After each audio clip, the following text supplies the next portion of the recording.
Isabella Colby Browne ydw i. Wel, dwi wedi bod yn dysgu Cymraeg ers bron 3 blynedd yn ôl. Dwi'n gwneud wersi wythnosol gyda dysgu Cymraeg ar-line, a pryd dwi'n gweithio fel barista neu beth bynnag mewn siop coffi yn Caerdydd, dwi'n wisgo byffodyn bach i dweud Cymraes dwi i, a rhywun wedi dod mewn a siarad â fi yn Gymraeg wedi dweud, o, bydd rhaid i ti wneud hynny, bydd e'n really profiad gwych iddi hi, felly nes i chwilio mewn i beth sy'n digwydd yma, ac os bydd gen i siawns i ennill, a nes i wneud y application, a mae'n teimlo fel blur heddi nawr dwi'n yma, nes i ennill, a mae'n just yn hollol bonkers. Nes i ddim really siarad Cymraeg yn yr ysgol, ond dwi'n really lwcus, mae gen i lot o ffrindiau sy'n aethon nhw i'r ysgol Cymraeg drws nesau'r ysgol Saesneg fi. Felly, es i'r ysgol drama yn Llundain a wedi just colli fy hunaniaeth Cymraeg, ac wedyn nes i symud i Caerdydd, a nawr dwi'n rhan o'r grŵp o ffrindiau mawr sy'n siarad Cymraeg just bob dydd, just yn naturiol, maen nhw'n just siarad Cymraeg, felly dwi'n mor lwcus i ymarfer gyda nhw, a mae fy llys dad yn siarad Cymraeg, felly dwi'n gallu ymarfer efo o hefyd.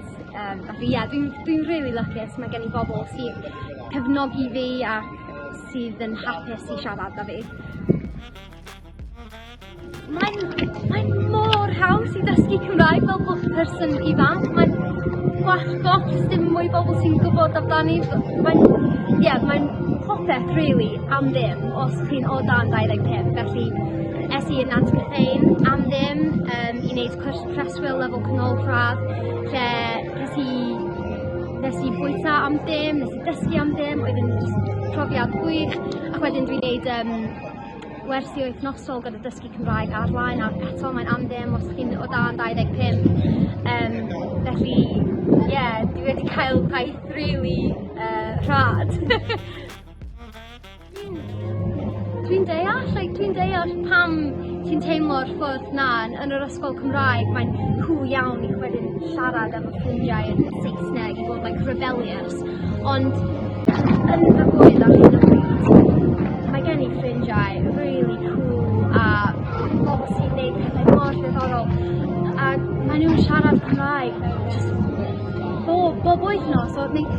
Os chi'n mynd i clwb Ifor Bach, dyma fy advice fi, mynd i clwb Ifor Bach pan ti'n ddigon hen i yfed, ti'n fynd yno, a mae'n pawb yno yn cool ac ifanc ac yn siarad Cymraeg.